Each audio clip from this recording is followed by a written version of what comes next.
In this lesson, we're going to be focusing on the story element inferencing.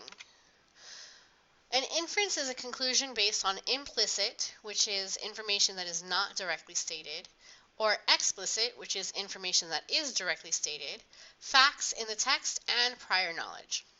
So you're taking evidence from the text and your prior knowledge, and you're pairing them together to make an educated guess on something. So for example, Ruby looks outside and then grabs her umbrella before leaving the house. Now here I see that Ruby looks outside and then she grabs her umbrella. So looking at the text, I get two pieces of evidence that are suggesting that I need to make an inference. So now that I have that, I'm going to try to think, okay, well, I'm going to pair that up with my prior knowledge. When I grab an umbrella, that usually means that I've looked at the weather outside and the weather requires me to have an umbrella. Now, I've grabbed an umbrella for two instances in the past, which is because it was really, really sunny outside or because it was rainy. Now, 9 times out of 10, I'm going to grab it more because it's rainy. So, the inference that I'm going to make is that Ruby looked outside and realized it was raining outside, and that's why she grabbed her umbrella. To make inferences, you need to read what the author states, look for information or evidence in the text to help you understand the details of what's going on, use the evidence and what you know to think of any possible conclusions you can draw from the clues, narrow down your possible conclusions to the most likely one. So that's what I just did. I read the text, I looked for information or evidence to help me figure out what's going on, and then I paired that up with my prior knowledge to draw a conclusion, and I narrowed down my conclusion to the most likely possible one. Now, here's what an inference would look like. My inference is, it is cold and wet outside. Now, this is not an inference, this is the text that helped me come up with that inference. The dog came inside the house and was completely soaked and shaking like a leaf.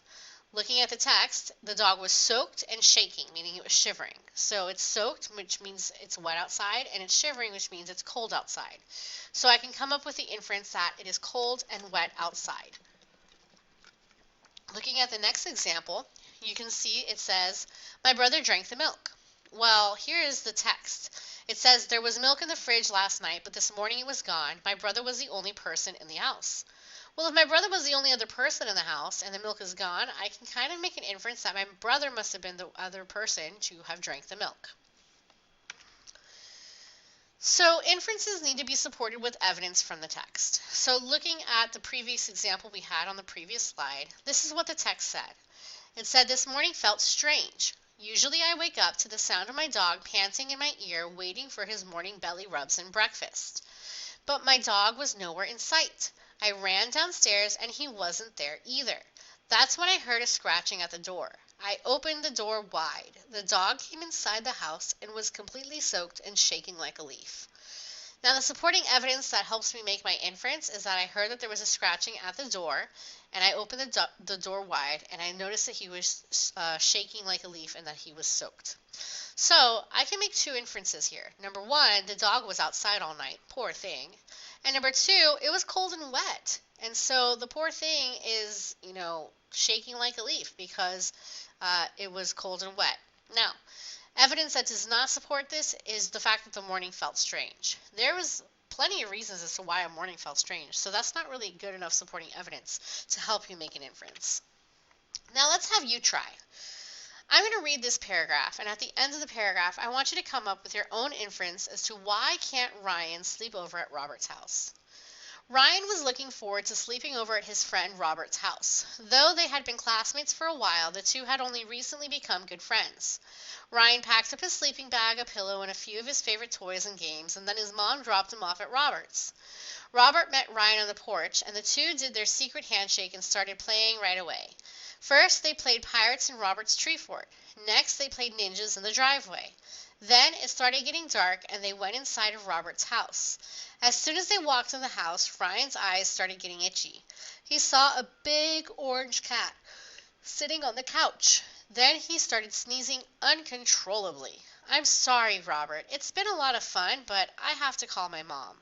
So why can't Ryan sleep over at Robert's house? Well, if you look at the text, Robert first played on the porch, and then they played on the tree fort, and then Ryan and Robert played ninjas in the driveway. So the entire day they were playing outside. However, as soon as he walked in the house, his eyes got itchy, He sneezed uncontrollably, and he saw a big orange cat. Now, I need to pair this text with my prior knowledge. I know that when someone has itchy eyes and they start sneezing, it's usually due to an allergy. And oftentimes, a lot of people are allergic to animals such as a cat. So I compare the text with my prior knowledge and make an inference that Ryan probably couldn't sleep over at Robert's house because he's allergic to cats. Okay, now this has been making inferences. Hopefully you now understand a little bit better as to how to make an inference on your own so that while you're reading, you can go ahead and practice this skill.